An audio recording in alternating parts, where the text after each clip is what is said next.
Bonjour à tous, salut Thomas. Bonjour à tous, c'est Kevin. On se retrouve ce soir pour un live qui a pour thème comment choisir son boîtier. Les partenaires de ce live, Thomas avec qui qu'on travaille ce soir? On travaille avec Antec, donc boîtier, Pour tout ce qui est boîtier, qui est refroidissement, derrière. qui est derrière. Nous, on en parlera. On parlera juste après. On a également AMD, Tout à fait. qui est partenaire avec ses derniers pros Ryzen 3000, Ouais. Zen 2. Et on a deux références ce soir. 3800X et 3600 qui sont présents. Comment on choisit son boîtier et est-ce que le boîtier c'est juste un objet de déco? Est-ce que ça va plus loin qu'un objet de déco et qu'un design? Parce que c'est le truc qu'on voit. Par défaut, oui, les gens vont surtout se dire que c'est juste ça, un objet qu'on choisit. Moi c'est ce que je me dis. Voilà. Il faut que ça passe. Voilà, faut que ce soit waf. Faut que ce soit WAF. Voilà. Merci Yann pour Exactement. le host. Salut Yann. On adapte. En fait, il faut choisir son boîtier en fonction des composants qu'on veut utiliser. On va dire que c'est la première approche. Ok. Ça va dépendre aussi de l'environnement dans lequel on veut le mettre. Est-ce que je veux un mini PC que je peux caser dans mon bureau? Est-ce que je veux le mettre dans mon salon? Ou est-ce que je veux juste une tour pour mettre des composants super puissants et jouer sans retenue? Ou pour du graphisme. Ou pour Du graphisme, du travail. Techniquement, il y a énormément de formats de boîtier, énormément de tailles. Tout dépend de l'utilisation et du souhait qu'on souhaite en faire, de la machine. En tout cas. Ça va être un peu comme d'hab. Tout ce qui va être choix de son boîtier, ça va être son usage. Et du coup, c'est vraiment la première question qu'il faut se poser. C'est l'usage, parce qu'en fonction de l'usage, les composants vont être totalement différents. D'accord? Donc si par exemple on veut juste faire un petit peu de bureautique, Ouais. pas besoin d'avoir une grande tour, Oui. inutile. Plus silencieux. On peut peut. choisir du silence, on a des boîtiers isolés, ça peut être très important. Mhm. Laquelle On en a un cherche. ici avec Antec. Exactement, avec le P101 Silent, exactement. On peut chercher le silence, on peut chercher le plus de frais possible en fonction de ce qu'on va faire, des stations de travail qui vont beaucoup calculer, on va chercher à beaucoup ventiler, peu importe le silence. Mhm. Voilà. C'est des critères importants. Le premier, souvent, c'est la taille, l'encombrement. Voilà. Quelle place va prendre la tour et est-ce que je peux la placer là où j'en ai besoin? D'accord. Techniquement, on a plusieurs formats de tours. On peut peut-être à la rigueur On va passer prendre sur la paluche. Attention, la vanne. Voilà, ça c'est fait. Je vais mettre pardon, je vais essayer de pas vous faire vomir. Coucou à ceux qui arrivent, hein. Salut Mini Poto. Donc, Donc, on va partir du plus petit en Eh termes ben, de format. vas-y, c'est pas la Ici. taille qui compte. Non. Ici, donc du Mini TX, un des formats classiques les plus petits qu'on puisse faire, avec l'ISK 110 de chez Antec. Ok, la commande est dans le chat. Le DP301, on est sur du micro ATX, Ouais. compatible Mini ITX si on le souhaite. J'essaie de m'approcher un peu pour montrer. Tac. Le DP501, on passe à l'ATX, la taille reine standard tout le monde peut connaître. Mhm. Compatible également avec les plus petites. Juste à côté le NX600 qui a le même format que le DP501 de l'ATX, micro TX, mini TX. Ok. Et enfin le P101 Silent qui lui accepte jusqu'à l'extended ATX, donc le format au-dessus de l'ATX, qui permet d'avoir, on va dire, plus de slots, d'extension, plus de possibilités on va dire, d'évolution et de stockage. Ok. Voilà. Très bien. Il aura aussi l'avantage d'être le seul parmi tout cela à être insonorisé. Oui, on en parlait tout à l'heure. Mousse insonorisante. De sonorisation. On va ici sur la porte. Avec tous les petits filtres et tout ça. L'insonorisation, ça fait partie du choix. Qu'est-ce qu'on parle? On va peut-être plutôt parler des formats de tours, parce que c'est vrai que souvent on pense au format de la carte mère, comme là on en a Oui. parlé. On a désigné les boîtiers avec le format de la carte mère en fait. On a dit Extended ATX, ATX, Mini TX, Micro ATX. Et il faut savoir que les boîtiers ont aussi une sorte de classement, qui n'est pas vraiment tout à fait officiel, mais qu'on retrouve principalement sur les... Le classement périodique des boîtiers. on va C'était dire la ça. première du live, ça y est, je suis en train de me elle est chauffer. magnifique. Qu'on va retrouver principalement chez les revendeurs, les constructeurs qui utilisent ces termes. Donc, Mhm. boîtier mini tour, Et pour le on y premier. retourne? On retourne sur la paluche? On peut retourner dessus. Boîtier mini tour ici. Ici, on va être dans du petit moyen tour, D'accord. du moyen tour classique. Ouais. Et là, on est dans du grand moyen tour. Grand moyen tour. Ou certains disent aussi du super moyen tour. Ok. Voilà. Et au-dessus, qu'on n'a pas, on a donc les pouvez pas grandes tout avoir. tours. très grandes tours qu'on trouve chez certains constructeurs encore aujourd'hui, mais qui se font de plus en plus rares parce que sont entre guillemets de moins en moins utiles. Ouais, puis c'est des marchés de niche. C'est du marché de niche, c'est pour ça qu'on en fait. Oui. Et Spécialiste. on a également aussi donc les boîtiers dits exceptionnels, Oui. comme par exemple certains boîtiers de chez Inwin qui ont un format. On en avait un à l'entrepôt hier, c'est celui où tu me disais exactement. justement, il y avait tous les panneaux de LED à l'intérieur. Le 309. Ouais, c'est ça. 309. Ne pas oublier également que Antec nous a sorti tout récemment des boîtiers justement un peu qui sortent de l'ordinaire. C'est-à-dire Des boîtiers totalement déstructurés en termes de design, qui Ok. sont plus des objets, on va dire, que des boîtiers réellement 100% fonctionnels. On les prend réellement pour le design. D'accord. Ouais, boîtier type ouvert. Pour tout ce qui est Comme le config Torque, Wahoo, par et- exemple. Comme le Torque, ouais. Voilà, qui est un boîtier assez particulier. Le moins qu'on puisse dire. Du format de ton boîtier, on le disait, découle le format de ta carte mère. Exactement. Parce que toutes les cartes mères ne rentrent pas Pas dans tous les boîtiers. C'est tout à fait ça. On n'a pas répété. Hein. Non, on n'a pas répété du tout. On peut s'attarder sur les formats des cartes mères. Bien sûr. Et je On crois va qu'on a regarder un... Quelques-unes. On a un format. On a tous les différents formats de cartes mères. Julie, Ouais. si tu peux passer dessus, s'il Une te petite plaît. table périodique, comme Exactement. tu disais. Voilà. Voilà, donc de gauche à droite, Extended ATX, donc le gros format, donc 250 mm par un tout petit peu plus de 30 mm, l'ATX, le micro ATX et le mini ATX. Donc on voit que sur chacune de ces plateformes, on a plus ou moins d'espace, plus ou moins de slots d'extension, et plus ou moins la possibilité de mettre plus ou moins de composants. D'accord. Je sais pas si ça arrive que les gens se choisissent tous les composants, donc carte mère, carte graphique, tout ça, et en dernier s'attardent sur le boîtier parce qu'ils se disent bah tiens c'est le dernier truc qui traîne et Souvent. voilà. Et je vais Souvent, essayer en de fait. dépenser le moins d'argent pour tout. Voilà. Et du coup je suppose que le TAV dit ah bah non ça rentre pas. Voilà, c'est arrivé plusieurs fois qu'on se retrouve par exemple avec des boîtiers comme le DP300M avec une carte mère Extended ATX par exemple, ou même une ATX Oui. classique. Et au final, ça bloque tout parce que le montage n'est pas possible. Ok. Par contre, c'est arrivé aussi qu'on se retrouve avec un immense boîtier comme celui-ci et une toute petite carte mère comme celle-ci. Voilà, donc ça rentre, ça se monte dedans, c'est Oui. compatible, mais c'est pas spécialement homogène. Oui. Il y a énormément de place. Vous pouvez ranger les trucs à l'intérieur quoi. Voilà, on peut tout ranger. Les sandwichs. L'autre point important dans le choix du boîtier, ça va être justement le refroidissement de ses composants. Mhm. Comment les refroidir? Est-ce que le boîtier va permettre d'apporter un bon flux d'air? D'où la question, quels sont les meilleurs boîtiers pour les flux d'air? Techniquement, il n'y a pas vraiment de boîtier meilleur que d'autres pour les flux d'air. D'accord. Ils peuvent tous envoyer un flux identique, c'est juste la structure à l'intérieur qui va déterminer si le flux va être efficace ou pas. Ok. On est comme un accord de dire qu'il faut au minimum 2 ventilateurs pour avoir un flux d'air normal dans un Un qui boîtier. aspire et un qui. Un qui aspire à l'avant, le plus bas possible, et un qui enlève l'air à l'arrière, Mhm. le plus haut possible. Les boîtiers sont L'air frais vendus. est près du sol et l'air chaud Oui. va en haut. monte. Exactement, parce qu'il est plus léger. Tous les boîtiers sont vendus avec des ventilateurs Tous les supplémentaires boîtiers ou ne pas sont pas nécessairement vendus avec des ventilateurs à l'avant et à l'arrière. Ok. Ce qui peut être un souci en fonction de la configuration qu'on va mettre dedans.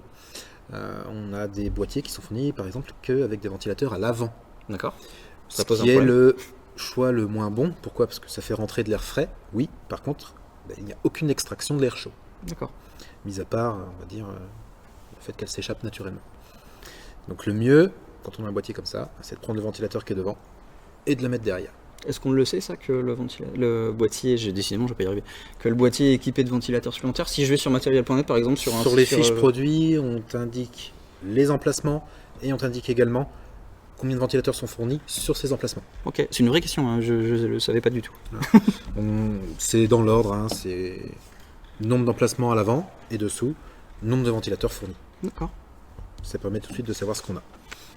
Même si les visuels aident déjà beaucoup.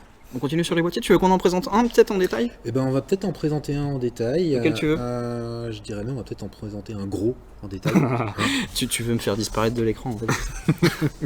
On va présenter le P101 Silent. Pourquoi? Parce Ok. qu'on va dire qu'il va réunir à peu près Je reviens. tout ce qu'on peut rechercher dans un boîtier. Tiens, regarde. Voilà. On a frôlé la catastrophe. Tout ce qu'on peut chercher dans un boîtier en termes de silence, en termes de Je vais possibilités. passer sur la paluche pour montrer d'ouverture. ce qu'il y a juste jusque derrière et pour montrer un petit peu le système d'ouverture justement parce qu'on se faisait la réflexion tout à l'heure quand on a Exactement. répété, parce qu'on a répété très très dur. Système d'ouverture plutôt ingénieux. Une fois qu'on a tout dévissé, on a ici un petit ergot en métal, pas de plastique, Qui vient se loger qualitatif. juste là. Exactement. Et En comme ça, on sait que la porte ne tombera jamais quand on l'ouvrira. C'est ça. Petite astuce. On a également sur toute la surface on va dire un isolant phonique, D'accord. tout simplement, qui est plutôt épais sur ce modèle. Oui, on va essayer de voir. Voilà, juste là. La caméra va faire focus. Plutôt épais, qui est conçu justement pour l'isolation, éviter la transmission des vibrations, tout simplement. C'est un gage de silence, aussi bien au niveau du bruit que peut émettre l'air que les vibrations. Ok. L'élimination des vibrations, c'est important. Et tous les boîtiers ne sont pas égaux face à ça. D'accord. On a des boîtiers où les racks disques durs par exemple n'ont pas de système anti-vibration, le bruit s'écoule et ça Le fait bruit vibrer. s'écoule. Le bruit s'écoule, oui, entre guillemets. Le bruit c'est cool. Le bruit s'écoule. Les vibrations Tous en fait, ensemble. Le bruit c'est les cool. vibrations vont parcourir l'ensemble de la carlingue en fait D'accord. du boîtier. L'autre point intéressant qu'on a sur maintenant une grande partie de boîtier et quasiment tous les modèles qu'on a là, mis à part le tout petit, c'est l'alimentation dans son cartouche. Ça permet plein de choses. Ça permet déjà de cacher l'alimentation, qui est en règle générale pas toujours très jolie à regarder, surtout avec les étiquettes. Ça permet également d'isoler sa chaleur du reste des composants. On va montrer comment ça fonctionne. Voilà, donc l'alimentation va se retrouver là-dessous. Elle va avoir une prise d'air qui est en plus, c'est un petit avantage sur pas mal de boîtiers en tech, équipé d'un filtre à poussière. Ça évite de faire rentrer la poussière, juste à brosser et c'est fini. C'est un petit avantage également, c'est ce qu'on appelle les petits plus de certains boîtiers par rapport à d'autres, le fait de pouvoir faire le ménage entre guillemets de sa tour. Le ménage. C'est important, c'est nécessaire, ça permet d'entretenir les composants et ça évite la chauffe. Ok. Qu'est-ce qu'on a d'autre intéressant? Un boîtier qui est fourni d'office avec l'intégralité de ses ventilateurs. Donc t'as combien de ventilateurs? T'en as 3 Un à l'arrière, 3 en façade. On va le voir sur la caméra en plus. Voilà. On le voit sur la caméra, on en a 3. Alors on a une petite vidéo. Voilà. Non, les gens voient pas ça. Les Il y a gens que voient nous pas ça, qui- c'est magnifique. Donc 3 ventilateurs, encore pareil, un filtre à poussière devant. Oui. Un nettoyage efficace et surtout de l'isolant phonique sur la porte. Donc encore une fois, on réduit les nuisances sonores. Le type de boîtier, on va dire idéal pour faire une station de travail, pour faire une machine de jeu polyvalente, sans avoir à se soucier à la fois du refroidissement et à la fois du bruit. D'accord. Super. Au niveau des formats de carte mère, donc peut-être prendre la paluche pour qu'on puisse bien voir à l'intérieur. Je m'exécute. On repère donc le format grâce aux entretoises qui sont fixées ici. Ok. En fonction des trous qu'on a au niveau donc de Ah la oui, et puis t'as plaque tes arrière. petits repères. On a les petits repères en fait. Alors ce sera pas très net sur la caméra malheureusement. Voilà, ATX, A3 pour confirmer qu'on a le troisième slow pour la TX. On a également ici pour le mini TX. Voilà. On a des repères qui permettent de positionner les entretoises là où il faut pour le montage de la carte. Ok, donc même si on décide de le monter soi-même, on peut s'en C'est sortir. simple. Même si c'est plutôt simple. l'intérêt est de prendre un montage, On va prendre quelque chose par de notre tout atelier. simplement, bien sûr. basique, hop, on prend une carte mère micro ATX et on se retrouve pile poil au niveau des entretoises de base, Et qui sont en plus déjà montées. Oui. Petit avantage. Donc là on est sur du micro ATX, carte mère en AM4 de chez AMD avec MSI, sa place pour avoir Et du avec tous paysage. les racks que tu me disais tout à l'heure. Alors oui, les racks à Qui soient disques, movibles. pour les personnes qui ont besoin de beaucoup de stockage, Ouais. l'avantage, il y a ce qu'il faut. Faut dire ce qu'il y a. On est sur des petits tiroirs qui sont équipés en fait de rondelles anti-vibration. Ok. Donc on sait qu'on n'aura pas de transmission de vibration de manière Sur exagérée. la nuit, je crois. Ah, je l'ai mal mis. Ah ouais. Je l'ai mis. Ouh, je l'ai mal mis. Là, je l'ai bien mis. Nickel. Et l'autre avantage, c'est que si on n'a pas besoin de tout ce stockage, on peut retirer les cages il y en a au nombre de 4, Mhm. soit 8 emplacements disques. Comme ça, On a tu besoin gagnes que de de la 2 place. disques, on enlève les 3 et on a tout le flux d'air qui arrive sur l'ensemble des composants. Si tu as une carte graphique qui est trop grosse et qui Une arrive pas à carte rentrer à graphique qui est un l'intérieur, peu grosse. celle-ci, Là, tu on a crois par exemple voilà, une saphir. à vue de pied, elle rentre À vue de pied, pas. elle ne rentre pas. Donc l'astuce, eh ben, c'est tout simplement de retirer uniquement cette cage à disque, Ok, ou seulement celle-ci, et la carte passera sans aucun problème. d'accord. Et puis aussi, ce qui est sympa sur les boîtiers Dantec, enfin, normalement sur certains boîtiers, tu as des ouïes là pour faire Alors passer les tes câbles. ouïes pour les passages de câbles, Ouais. l'avantage Je sais pas, c'est que sur celle-ci, je sais pas si on On voit essaie très de bien, repasser par là. voilà, sur celle-ci il n'y a pas ces, on va dire ces petits revêtements en caoutchouc Mhm. qui au final servent à rien, se retirent Oui, c'est à ça. chaque fois qu'on passe les câbles. Autant laisser du métal arrondi comme il est là, bien fini, non coupant, Le métal, et c'est la qui vie. va permettre. Ça. Il faut du faire, il faut du faire, il va falloir du faire. Je vais Et donc poser ça la permet de faire paluche. un montage plutôt correct. On a abordé les cartes graphiques. Oui. Les cartes graphiques, c'est un petit point important au niveau de la ventilation dans un boîtier. Parce que, Pourquoi illumine-moi de ta connaissance. Si on reprend celle-ci, Ouais. c'est le classique, c'est ce qu'on voit sur, on va dire, 95% des cartes graphiques. 3 ventilateurs qui soufflent sur le radiateur de la carte graphique, mais vont rejeter donc l'intégralité de l'air chaud à l'intérieur du boîtier. Donc nécessité d'avoir un boîtier suffisamment espacé avec un flux d'air qui arrive directement sur la carte par l'avant. Par contre, si on prend donc, comme c'est Le blower. Radeon 5007, un blower, le blower récupère l'air et l'expulse par l'arrière Ça, c'est très bien. dans les grilles. Donc ça c'est très utile, pourquoi? Pour des boîtiers plus compacts, des boîtiers où on sait qu'on a une entrée d'air qui est plutôt faible et une extraction d'air plutôt faible. Des stations de travail, pas mal de stations de travail sont faites dans des boîtiers plutôt compacts, souvent parce qu'on a besoin d'avoir de la place, donc on utilise des cartes à blower. Alors certains diront oui mais ça fait du bruit, ça fait un peu plus de bruit, mais ça refroidit mieux en fonction du boîtier. Oh, mais qu'est-ce que t'es clair. Ah, ça je sais pas. T'as été vendeur en magasin, non? Oui. Ça s'entend un peu. Je sais pas si vous avez la même impression chez vous. Un boîtier en verre trempé sera nécessairement moins bien insonorisé qu'un boîtier en acier avec un revêtement anti-bruit. D'accord. D'ailleurs, en fonction des matières, au moment du choix du boîtier, prendre un boîtier par exemple avec du plexiglas, le plexiglas transmet facilement les vibrations D'accord. et isole moins du bruit environnant qui vient de la configuration. Un boîtier avec de l'acrylique par exemple transférera moins les vibrations. L'acrylique vibre moins que le plexiglas. D'accord. Ensuite, on passe au verre trempé. Et ensuite, on passe à l'acier. L'acier épais. Un boîtier premier prix, par exemple, on va avoir un acier ultra fin qui va vibrer de toute manière. Poussière, tu recommanderais de faire la poussière tous les combien sur son boîtier? Alors, c'est une très bonne question. C'est une question Mais- qui est posée très régulièrement au magasin. Je suis là pour ça, Thomas. Je vais pas claquer de dab, hein, promis. Mais voilà. En fait, ça dépend du taux d'empoussièrement qu'on a chez soi. Puis de l'endroit. Ça où va est dépendre posé de le l'endroit où boîtier. on se trouve. Ça va dépendre si c'est un logement neuf ou pas. Un logement neuf, il y a beaucoup de poussière qui tombe des murs, du plafond, par défaut. Donc, moi, je Si t'es recommande de faire fumeur, ça ou- tous les mois. Alors, si t'es fumeur, t'as pas de PC. Si t'as un chat. si t'as un chat et que t'es fumeur, tu Ben, joues sur console. Non, il faut un boîtier avec des filtres. Oui. Il y a réponse à tout, c'est fou ça. Mais il faut les nettoyer, je dirais, allez, tous les mois.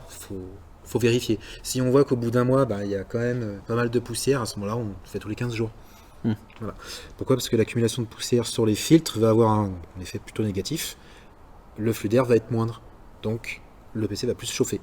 Chez vous, vous posez où votre boîtier? Je parie que ça va être sous le bureau Ouais. à fond. Le pire endroit qui soit. C'est bon pour nous parce que du coup on vend des composants. Certes. C'est vrai que poser son boîtier par terre, c'est pratique, Ouais. mais c'est pas nécessairement le meilleur endroit. Pourquoi? Parce que par terre, c'est près du sol, c'est le nid à poussière. C'est Ah, sur un bureau, jamais au sol. Bah oui, mais t'as sur manoir. un bureau, jamais au sol, entre guillemets. Tout dépend de la place qu'on a. Oui. Encore une fois, c'est pour ça qu'on a des tout petits boîtiers, Ouais. comme l'USK 110. On te présente, tu veux? On peut présenter Bah celui-là. comme ça, on va passer du. L'avantage, c'est que celui-là, il est tout petit. On va passer du phoque à laine. On disparaît pas du cadre tous les deux. Voilà, donc un petit boîtier qui est Je vais passer sur la paluche comme ça on va mieux le voir. plutôt compact, bien Merci. aéré. Une simple grille. Attention, pas de filtre, hein, donc à Pas de vérifier. filtre. Pas de C'est un- filtre. C'est un Pokémon? Aucun filtre. Ah oui, il n'y a pas de filtre. Ah, il n'y a aucun Il filtre. n'y a rien du tout. Il n'y a aucun filtre, pourquoi? Parce qu'il y a déjà d'une, il n'y a pas d'entrée d'air. Et du coup, Et il n'y a pas de sortie d'air non plus. Et comment ça marche? Tu peux faire cuire des pâtes dedans ou... Bah, en fait, c'est juste la configuration pour mettre des processeurs basse consommation qui rejettent très peu de chaleur. Un Ryzen 3006 par exemple, Ouais. un TDP de 65 watts. Tu peux nous rappeler ce que c'est que le TDP, s'il te plaît? Tiens, je vais poser la caméra. Parce que le TDP, voilà, moi je comprends rien. Vas-y, c'est quoi le TDP? Bah, S'il te plaît. techniquement, c'est l'enveloppe thermique du processeur. Ok. C'est-à-dire, c'est la chaleur qui va le dégager. D'accord. 65 watts, c'est au max. Ouais.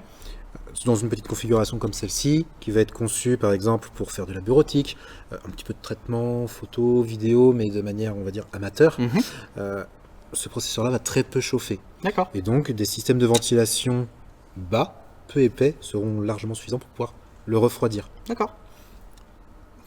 Pour ça, pas d'entrée d'air devant, pas de sortie d'air derrière, mais pas besoin. Donc le choix de son processeur est aussi... Le choix du processeur est très important. Pourquoi? Parce qu'en fonction du boîtier, on pourra mettre un processeur plus ou moins puissant. Des boîtiers compacts, comme celui-ci, ne pourront pas accueillir des processeurs comme le 3800X par exemple, Qui lui chauffera un petit peu plus. qui va chauffer plus, qui va avoir Qui un va avoir dégagement de dissipateur, chaleur et voilà. plus important et qui va avoir aussi, oui, un gros dissipateur, ne serait-ce que dissipateur box qu'il a mis. Je vais faire tomber la boîte. J'ai fait tomber la boîte. Voilà, dissipateur box qui est fourni avec le 3800X. On a quelque chose d'épais, en cuivre, bien conçu. Ça rentre pas. Non, ça ne rentre pas du tout. Ça ne rentre pas du tout.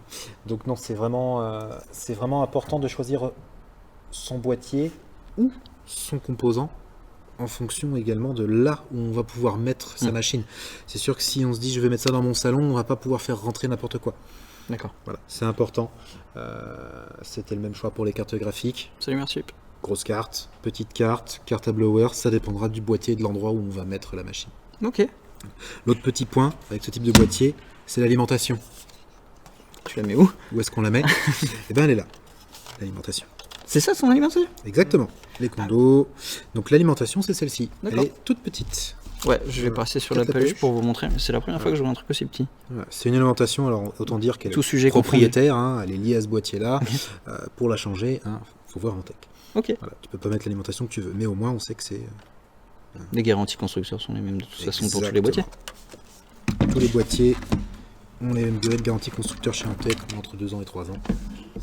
La taille d'un boîtier ne veut pas dire qu'il va être bon en refroidissement. Tout simplement parce que si les ventilateurs avant sont trop loin des composants, ils n'arriveront pas à apporter l'air frais aux composants. Ok. Donc c'est un point important, encore une fois, choix des compos, choix du boîtier, en fonction de ce qu'on va faire avec. L'overclocking, c'est pas considéré comme une pratique, on va dire, standard des composants, et donc elle n'est pas nécessairement prise en compte dans la conception des boîtiers. Ok.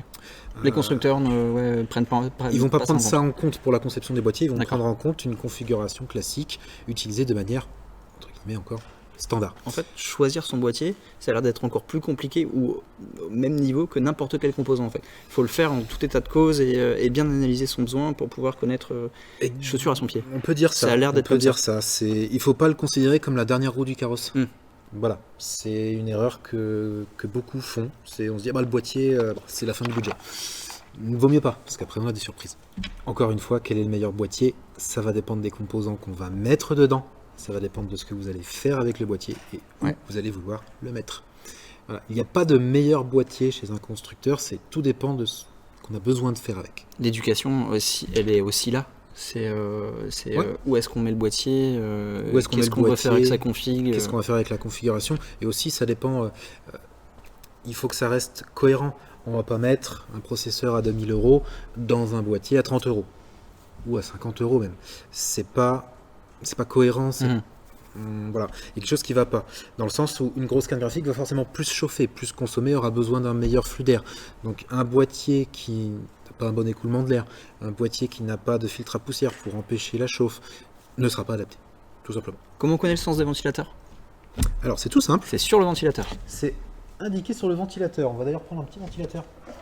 Tiens, ouais. Toujours de chez Antec, où nous avons deux petites flèches, juste ici. une qui indique Pas le lui, je vais sens de rotation Ouais, des pales, voilà. et une qui indique que dans ce sens, le flux d'air va par là. Mhm. Voilà, je sais pas si on voit bien les flèches. Si, je crois qu'on les voit. Ouais, on les voit bien. Mais Ok. ouais. Donc sens de rotation, sens du flux d'air. Donc si je veux que l'air soit poussé à l'extérieur, Air poussé à l'extérieur du boîtier, à l'arrière du boîtier. On va prendre un petit boîtier d'ailleurs, un peu plus compact, pour pouvoir montrer ça. Hop, on va prendre le DT300. il s'en va comme ça. Voilà. Attends, vas-y, mets-toi là. Je passe derrière la star. Voilà. Il y a déjà un ventilateur à l'intérieur, c'est pas grave, ça va permettre de pouvoir montrer Je repasse sur comment la ça fonctionne. Alors, nos petits repères, voilà, Ils sont juste nos là. deux petits repères sont juste là. Le flux d'air va dans ce sens-là, donc tout simplement dans ce sens-là pour extraire l'air. Mais ça veut dire aussi que pour faire rentrer l'air, mais au final on le met dans le même sens, parce qu'on est à l'avant. Donc on va faire rentrer l'air dans ce sens-là. Ok, excellent. Voilà, tout simplement. Top. Merci Thomas. Qu'est-ce qui est livré avec un boîtier? Ce qui est Qu'est-ce qui est vis. livré avec un boîtier? Ben, techniquement, toute la visserie nécessaire pour monter tous les composants qu'on a à l'intérieur. Et encore une fois, ça dépendra du boîtier. Bah oui, les boîtiers. Tu peux pas qui répondre ont simplement à la question. Non, Qu'est-ce qu'il y a dedans? des vis, des câbles. Ouais. Les câbles du front panel, Ouais. hein, donc pouvoir brancher les ports de façade, les ports USB, les ports audio, voilà, le nécessaire. Éventuellement, sur certaines marques de boîtiers, on a des... Comment ils appellent ça? Bon, des Je cercles. regarde tes doigts, moi, mais non, il y a rien. Non, mais je vais le mettre devant. Des serre-câbles, vraiment basiques. Généralement, il y a très très peu d'accessoires fournis avec un boîtier, juste le nécessaire pour monter les composants. Kimilia qui répond vis, hub, manuel, boîtier. Forcément. Éventuellement le hub. Le hub, c'est uniquement si ton boîtier est ARGB ou RGB pour pouvoir gérer les ventilateurs. Certains boîtiers comme le P101 ont un hub non RGB juste pour pouvoir régler la vitesse des ventilateurs. Ouais, tiens. Petit bouton. On là. va vous le montrer Voilà. avec la paluche. Voilà, un petit... Hop, petit interrupteur tout simple. Hein. Vitesse haute, vitesse basse, désactivé. Et ça, c'est du câblage à mettre en plus sur la carte mère. Eh ben non, même pas. Non, même pas. Et non, on peut avec celui-ci. J'enlève la paluche. Celui-ci. J'enlève la paluche. Il n'y a pas besoin. Non, sur ce boîtier-là, il n'y a pas besoin de brancher ça en plus sur la carte mère. Il utilise un petit circuit dérivé au niveau des ventilateurs pour se brancher et reprendre son électricité à partir des ventilos. Ah, excellent. Voilà. Donc c'est simple, rapide et pratique. Ok, très bien. Grande question. Déjà, un boîtier, ça coûte combien Alors ça va de une trentaine d'euros jusqu'à 3000 euros. Ok. Voilà, donc l'écart de budget est plutôt conséquent. Après, généralement, quand on est en live, on évite le bruit. Donc il faut quand même rechercher le silence. Oui. Il faut un boîtier qui soit capable de gérer la chaleur en silence. Après, petit budget égale aussi petit compo, donc petite chaleur. Si tu peux nous dire ce que c'est que ton budget, comme ça. Ouais. Avec le budget, ce serait un peu plus évident. Ouais. Sans budget, Et pas délaisser le boîtier. le boîtier c'est important. Peux-tu placer des water cooling custom ou normal dans le Antec P101 Silent Edition? On en a Alors, pas parlé. dans le C'est P101 vrai qu'on peut Silent, parler. techniquement, pas de water cooling dedans. Ok. Les seuls emplacements disponibles pour du water cooling non custom, c'est mettre un 360 à l'avant, Ok. à la place des ventilateurs. Non, là d'ailleurs. Un 360, exactement. Tiens. Voilà, parce que ça reste T'as quand pris. même une taille plutôt conséquente, hein, du 360 mm. Voilà. Je prends la paluche. Donc ça donnera ça à peu près ça. Là on est sur un Mercury de chez De chez Antec qui Antec. par défaut est fourni avec des ventilos, même si là je les ai pas montés dessus. Et surtout il faut faire attention à l'épaisseur. Avec un autre ventilateur en termes d'épaisseur. Ah oui, ça commence à. Voilà. D'accord. Donc certes, avoir les emplacements dans le boîtier peut permettre éventuellement de mettre un water cooling, mais il faut vérifier qu'en épaisseur ça passe. D'accord. Dans celui-ci ça posera pas de problème. Mhm. Il est conçu pour. Dans d'autres boîtiers, on peut avoir les emplacements sans pouvoir y mettre le radiateur correctement. D'accord. C'est quelque chose auquel il faut faire attention. On peut également mettre un 140 mm en AIO à l'arrière. Mhm. Par contre, il n'y a pas de place pour mettre un réservoir d'eau, plus une pompe externe. Donc mettre un DIL à l'intérieur, donc un modèle fait soi-même, me paraît un peu compliqué. D'accord. Réalisable, mais compliqué et pas optimal. Question. Un boîtier peut-il tomber en panne où tout est lié aux composants dedans? Tiens, Chloé, tu peux descendre un petit peu, s'il te plaît? Je m'explique, le bouton démarrage, par exemple, peut rencontrer des soucis où il s'allume plus, c'est forcément lié à l'intérieur. Ou pas. Ah ouais? Ouais. Alors, Un boîtier peut tomber en panne. un boîtier peut tomber en panne. Comment? Comment? Alors, ça arrive souvent sur des boîtiers, on va dire, d'entrée de gamme, Ouais. au niveau des boutons, où le système d'appui du bouton est juste de la mécanique plastique. D'accord. Au bout d'un moment, notamment avec la chaleur, Ça fond. ce plastique, alors je ne veux pas dire qu'il va fondre, il va pas fondre quand même, hein, c'est pas un four. Il se liquéfie. Non, il va s'assouplir. D'accord. Et au fur et à mesure, des fois, on a des soucis d'allumage, d'extinction, il peut se coincer, tout simplement. D'accord. Ça, on a ça avec les boutons mécaniques. On peut également avoir ça avec des boîtiers plus haut de gamme, où on a maintenant des circuits imprimés pour gérer l'intégralité de tout ce qui est en façade. On a carrément une mini carte mère qui va gérer les boutons, les ports USB, le Rhéobus s'il y en a un. D'accord. Ce genre d'élément peut tomber en panne de manière totalement indépendante des autres. D'accord. Après, dans un boîtier basique, techniquement, non, rien ne tombe en panne, mis à part peut-être le ventilateur qui est fourni avec. Oui. Mais ça reste plutôt rare. Covre 46 pour du jeu en 2K, que conseillez-vous comme CPU, AMD et GPU? Parce qu'on a les deux en plus là, On a les donc c'est deux, cool. tout simplement, on a les deux. Hein. En 2K. Donc en 2K, c'est une bonne information. Après, à savoir si on veut être en 60 Hz, 144 Hz ou plus. 144, non? 144, on vise le luxe. Là, c'est ce que j'ai. J'aime bien le luxe. À ce moment-là, oui, on va viser, même si c'est faisable, on va viser le 3800X Passer sur la paluche. en priorité. Pourquoi? Parce que fréquence plus élevée, plus de cœur, plus de cache. Paluche, s'il vous plaît. En 2K. Ça s'endort à l'arrière. Hein. En 2K, on a besoin de gérer plus de textures. Donc, on va viser quelque chose d'un peu plus haut de gamme, D'accord. on va dire. Même si le 3600 pourrait être suffisant, Oui. en 2K, en fonction de la carte graphique qu'on va utiliser et en fonction du reste des composants, on pourrait avoir certaines limitations. Sur Tiens, on certains montre les pins aussi. On va peut-être montrer les pins. Voilà, on est différent que sur la plateforme concurrent où on n'a pas de pins. Donc, Oui. chez AMD, les pins sont sur le processeur, non pas sur la carte mère, non pas sur le socket, comme on peut le voir sur celle-ci. Ça, elle a du mal à faire le point. Oui. Ouais, je vais me mettre un peu plus loin. Normalement, c'est 45 cm. Voilà, on n'est pas à 45 cm, là on est à moins. Mais tu te calmes. Octogone, Thomas. Processeur, AMD, on est sur... J'attends, je peux plus.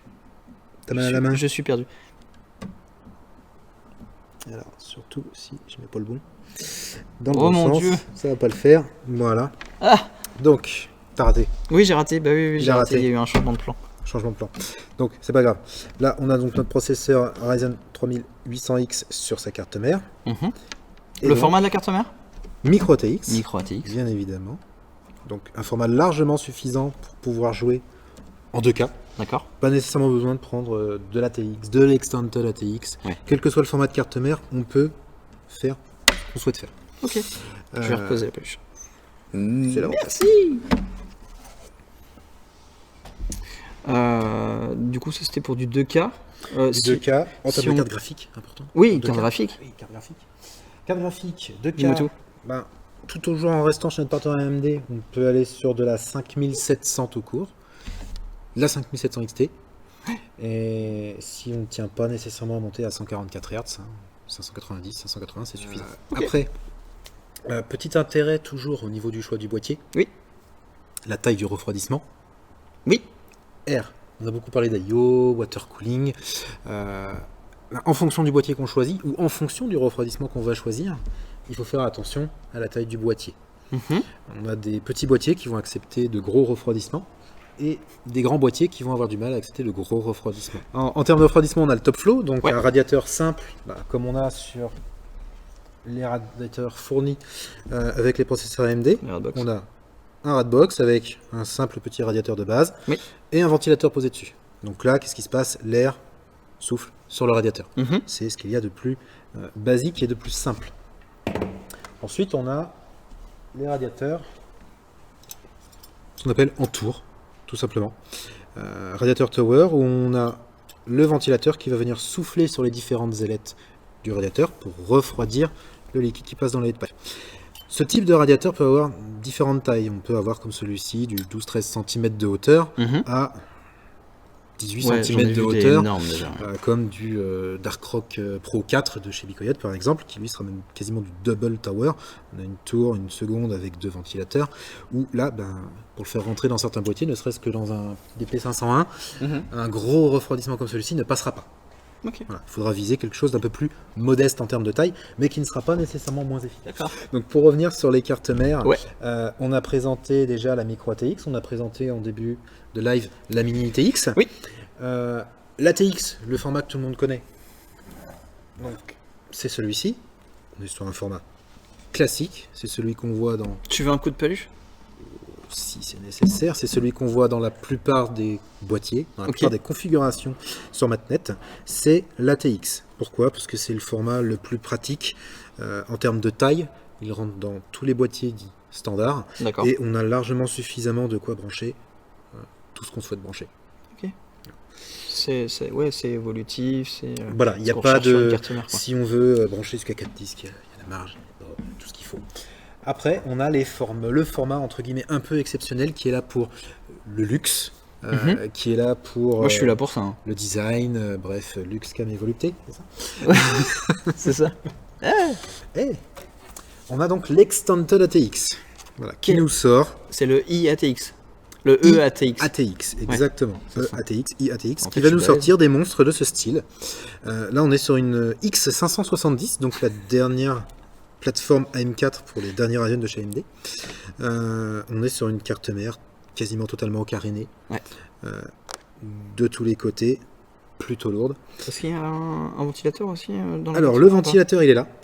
Ah oui, Et oui, oui, le ventilateur, il est de ce côté-là. Ok. Pour ceux qui auraient éventuellement peur que le ventilateur sur le X570 fasse du bruit, il Ouais. en fait très peu. D'accord. Et il se déclenche très rarement. Il est en Ok. règle générale plutôt bien calibré. Il a été là uniquement pour les respects des normes, D'accord. tout simplement. Donc voilà, on reste sur une carte mère plutôt mouse qui justement ne pourra pas rentrer dans tous les boîtiers. En l'occurrence, ici, elle ne rentrera que dans le P101 Silent. D'accord. Oui, Ça, bah oui. Parce que tout ce qui est boîtier micro ATX, ATX, tout ça, ça ne rentrera Ça ne pas. rentrera pas. Une carte mère ATX, habituellement, on a des trous qui sont placés un peu plus loin. Tu veux prendre la micro et celle-ci à côté pour faire voir la micro et différence? mini pour faire voir. Non, tu veux dire celle-ci et celle-ci? l'IATX Allez, on va prendre l'IATX. elle pèse d'une brique. Elle pèse très très lourd. Mieux pas. Voilà. Merci. IATX Je prends la plus grosse. et mini ITX. Voilà. Donc, on va les mettre dans le même sens. Voilà. Donc deux cartes Il y a un mères, peu la différence, hein? deux formats différents. Et entre guillemets, on peut faire quasiment la même chose avec. Oui. Entre Entre guillemets, mais entre de très très gros grilles. Voilà. Ah non, techniquement sur celle-ci, la mini ITX, tu pourras mettre un 3800X comme tu pourras le mettre sur celle-ci. Je l'ai pas cassé.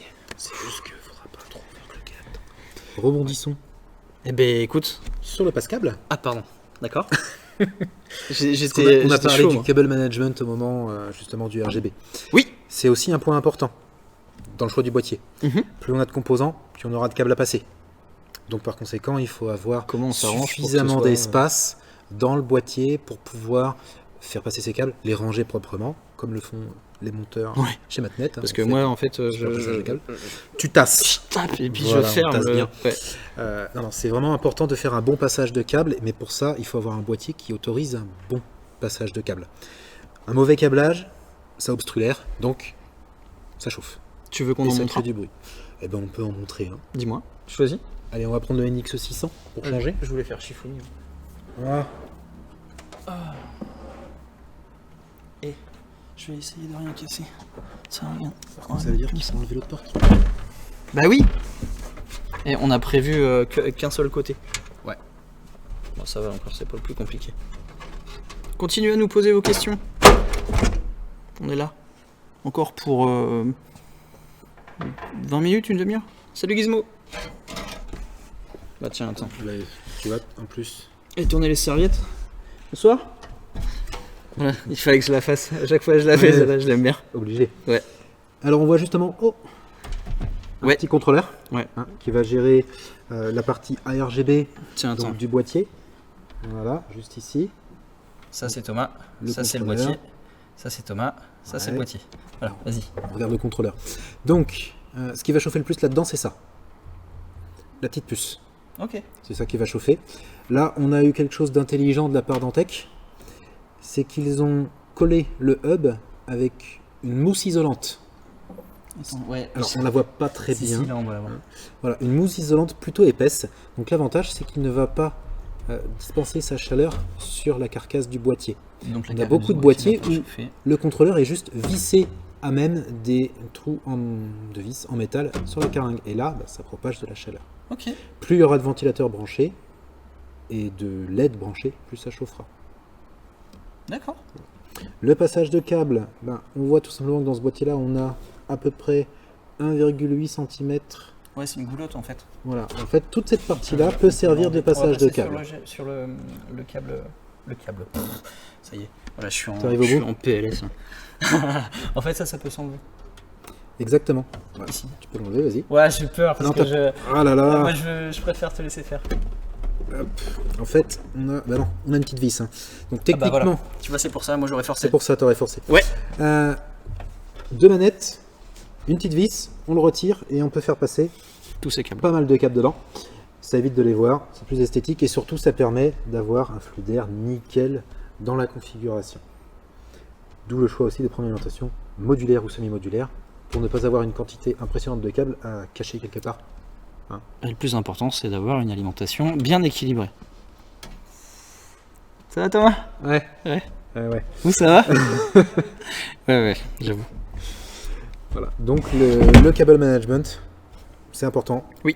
Ça permet de faire en sorte qu'on ait un bon refroidissement. C'est ça, Et une exactement. bonne distribution de câbles. Et pour ceux qui veulent du design, donc avec du verre trempé, ça évite d'avoir plein de câbles qui dépassent partout. Oui, parce que tous les boîtiers étaient en verre trempé. Hein. Voilà, mis à part le P101, le DP301, le DP501 et le NX600 sont en verre trempé. Oui. Donc on voit les composants, donc il faut un passage de câble. Voilà, parce qu'on les a enlevés pour le live pour vous montrer un peu tout l'intérieur, Tout les l'aspect, passages de câbles et tout ça. Mais L'aspect esthétique qui peut être aussi un critère de choix important pour beaucoup. exactement. L'esthétique ne rime pas toujours avec efficacité, mais ici c'est le cas. Voilà. Est-ce que tu veux qu'on refasse un petit bilan rapidement? Quel est le bilan de ma vie? Si tu devrais Si je devais. ouais, je l'ai fait exprès. Non, en fait, je suis fatigué. Si tu devais choisir vraiment 3 éléments à retenir sur tout ce qu'on s'est dit sur 1h44 de live, comment tu choisis ton boîtier? Quelles sont les 3 choses que tu fais en premier? Enfin, que tu fais. Les 3 critères, Les plus 3 importants, critères, ouais. mais méga importants pour toi. Le flux d'air. Bonne soirée. Le flux d'air. Ouais. C'est important. Ça Thomas, capte. T'as un message de Chloé qui te dit de regarder la caméra. Je la regarde pas qui est là, assez, je regardez-la. regarde tout le temps Regardez-la. là. Et... Regardez-la. Ouais, je sais. Manque de pratique. Je suis là pour ça. Ah. Sois un petit dame. Donc, le flux d'air est important, c'est-à-dire en fait, on va faire attention non pas au flux d'air, mais à la structure interne du boîtier. C'est-à-dire, on va vérifier, on va bien contrôler comment seront les composants, où seront-ils répartis dans le boîtier. En fonction de ça, on sait que on tient déjà un boîtier qui nous intéresse. Ensuite, le critère important, la ventilation. Mhm. Combien de ventilateurs je peux mettre, lesquels je peux mettre, la dimension. Plus ils sont gros, moins ils feront de bruit. D'accord. Et en dernier lieu, le plus important, la qualité de fabrication du boîtier. Son assemblage, Mhm. la finition, c'est-à-dire est-ce qu'on a des rivets de qualité ou est-ce qu'on a une simple torsion basique de la carcasse. La qualité de finition va faire que le boîtier va durer longtemps dans le temps. D'accord. Ça sera un investissement pérenne. C'est-à-dire qu'un boîtier basique, au bout d'un certain temps, vibre. D'accord. Les panneaux, les joints, les rivets se desserrent. Et donc avec le temps, qu'est-ce qu'on a juste envie de faire, c'est changer de boîtier. Voilà. Donc la qualité de fabrication, la structure. Les matériaux, la dissipation, voilà, c'est ce que Laurent Père est en train de dire. Oui. Exactement. Ça c'est sur le plan technique. Oui. Après sur le plan esthétique, ce sera la taille. Alors ça, C'est personnel, quoi qu'il en soit, de toute manière. On choisit toujours son boîtier en fonction de l'utilisation qu'on veut faire de la machine, exactement. des composants qu'on va mettre dedans et de ses contraintes environnementales, c'est-à-dire la place, l'endroit où il devrait être exposé, bureau, sous bureau, sur tablette, Voilà, c'est Ça se réfléchit. tout un tas de critères à prendre en compte qui Ouais. sont importants et que les experts MathNet sont de toute manière aptes Le SRC, SRC, les fiches produits, vous faites quand même les du fiches bon boulot. produits, et dans les magasins. Oui. Nos techniciens et nos technico-commerciaux qui seront à même de répondre à vos questions par rapport à ça. Exactement. Voilà. C'est bon. On a fini là. Hein? Ouais. Ouais. Cool. Pas mal. Merci beaucoup et à très vite pour un prochain live. Salut à soirée. tous.